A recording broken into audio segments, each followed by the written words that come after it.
Hi, my name is Nisa. And I'm Latoya. We're back to Talk It Out. So Nisa, did you know that not having relationships in your life is like smoking 13 to 15 cigarettes per day? I didn't know that. It's literally deadly. Yeah, so me just being your friend is keeping you from smoking cigarettes? I'm not a smoker. That's interesting. Never knew that. That was not the point. You're welcome. That was not the point. Okay. So what are we going to tell everybody today about how they can have healthier relationships? I think one of the key things about being friends is just being able to communicate. We were in a rural area of Japan. Right. And we Our had translator left. Yes. We had someone that actually spoke and they left. Yeah. And therefore we had to communicate with the waitress what we wanted to eat. We were doing all sorts of communication. We were writing. You know, I actually made some sounds. I remember going like pock pock or like moo, you know, just to convey that chicken. I even did this for like fish. I actually successfully drew a fish. She did. You did a good job. I had scales in there too. And the lady was like, oh, okay. Yeah. You know, and then she came back and the person, she said, oh. So she went and she came back because I guess she went to talk to the chef, right? And then she came back with a picture and I was like, that's squid. It had a circle and some squiggly lines. I was like, no, like no legs. Squid. But anyway, that was a form of communication, just being unsuccessful. visual, you know, visual. I had ice cream because I could see that and I said, I want that. I ate. Hey. I did the biblical just pray and eat at that point in time because God bless you. God winks in ignorance. You're alive today. I don't know what I ate, but I was hoping that it didn't have any meat in it or any of those squiggly things. Yeah. But that was a form of communication. It was. And we don't use that a lot. No. But it depends on the personality and who you're communicating with. Right? Exactly. Then we have that other form of communication, written. Yeah, we have written communication. Someone likes to do that a lot. Wait, sorry. It's you! It is you! I was trying to do what you were doing. It just wasn't coming out right. One of the ways in which we resolve arguments is that Latoya will just kind of write things out. If it's not via text, then she would send me emails. Typically it's an email. It's an email where she would express all of her feelings. Yeah, and that's because when I've learned to appreciate that. Yeah, and you said you got rid of them, right? I've learned to appreciate that. She's told me she deleted these. You did I'm not writing delete. a tell-all book. Okay, go ahead. I'll write one too. You don't have any of my emails. You got material, but I can get. It's all up here. I don't need written proof. I know what you're talking about. You're not writing a tell-all book. I'm not falling for that. I get very choked up. Go ahead. I get very choked up when when my emotions get involved. Yes. And I cannot have an argument or a conversation and it just be mellow. I'm slow to anger, don't get me wrong, but then when I do go to speak, a lot of times tears come out. So to make life easier, I would just write my thoughts out. Like, this is what I was trying to tell you that you did, either when you weren't listening or XYZ. Okay. At least I write, you know.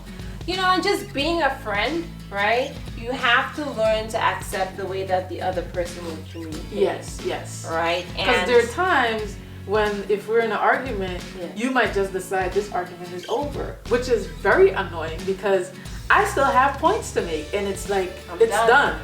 Closed door, that's it. So you gotta know timing, right? Exactly. Timing, and you also have to give and take. Yeah. In communication.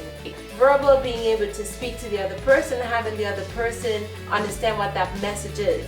And that's the most common one, and it's the most common in terms of you don't have to tell them that verbal is a type of communication. Exactly. Really and truly, what I value in our friendship in terms of communication is the fact, not that I can tell it like it is, but that I have the freedom to say whatever.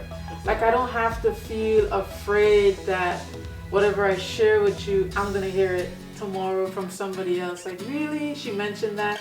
And having the ability to express these emotions and to say what's really bothering you or to be vulnerable Exactly. It gives you a sense of comfort. It helps you in stressful situations. Like I can just call and vent. Not everybody wants to hear you vent. She does that quite often. Actually, you're pretty good at venting too. I don't say a word. What? There are times when Nisa vents where you better not say anything because you're going to get your head bitten off. You just need to stay quiet and let her get through it.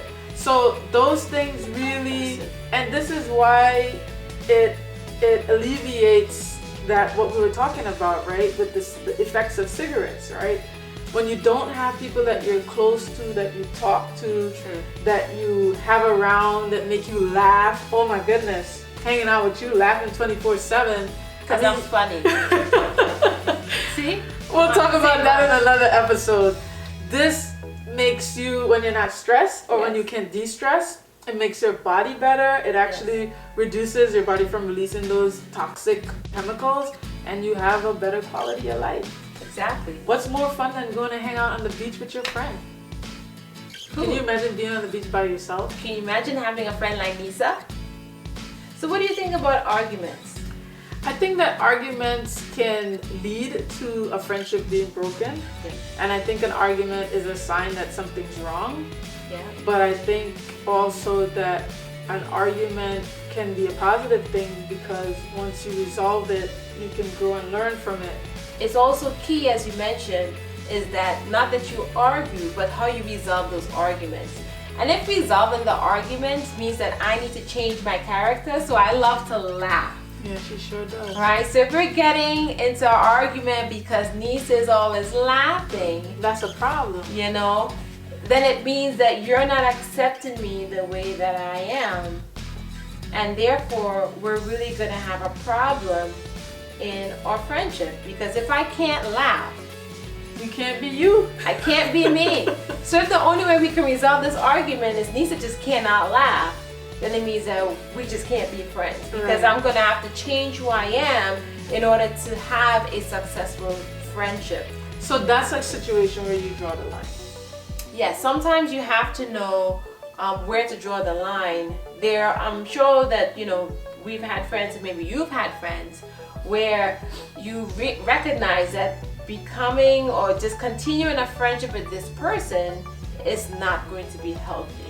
Well, then there's nonverbal, right? So sometimes you want to be able to communicate with someone like your friend, and you don't necessarily have to spell everything out. Yes. Right. So let's say, for example, if I can tell that maybe you're being a little bit cranky, right? I can probably tell why, and I'll know how to communicate with her. So probably now is probably at that particular time is not the best time to break probably bad news to you. Yeah, I agree. So I will know, all right, so maybe she had a rough day at work, or maybe I'll ask, is there anything wrong? Do you want to talk about it? Yeah. As opposed to just saying, why are you so cranky? Why are you this, that, and the other? And I'm really adding to the stress that you're already feeling. Yeah.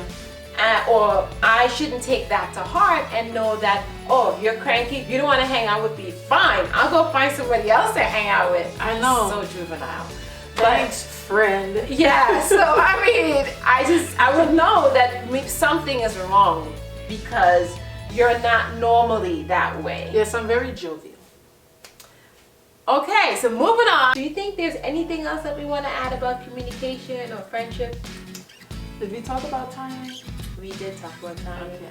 I think you need to really know when you're hitting a brick wall. Yeah. And I think you really need to, you know who your friends are when someone is willing to invest in bettering the communication between the two of you. Exactly. If someone doesn't have time to get better at communicating in a positive way, we're not saying that you're going to start yelling because they're yelling.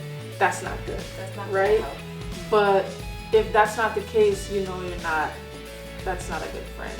And you can either work with that person, or you might just have to decide it's not working out.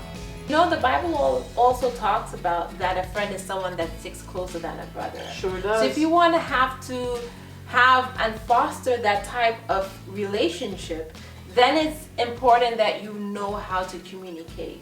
Yes. That you learn how to successfully get that message across. Right. Right? All right. So what are we going to talk about next time? I'm not going to say because you have to subscribe. Exactly. And tune in. Yes, so that you can know when we're coming out with the next topic so that we can Talk it out. See you next time. Bye.